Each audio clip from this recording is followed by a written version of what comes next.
আর হচ্ছে রোজার পর বারবার খেলতে এমনি পেট মানে ঘুরে আসছে, কিন্তু খুব যে খাওয়া যেতে আমরা তা মনে হ্যাঁ খুব যে খাওয়া দিচ্ছে তাকে আসতেছে না, হবে কয়েকদিন পর। না, বাবুর সাথে তুমি কথা বলো, আপুকে বাবাকে দেখাবো। হ্যালো, হ্যাঁ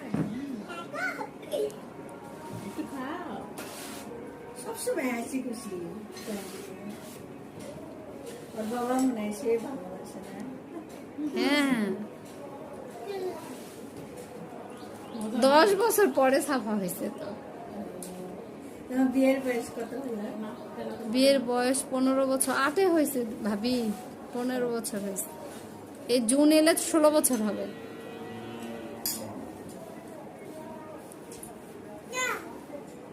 মজা, হ্যাঁ তুমি বলো তোমার মজা, যা করছে।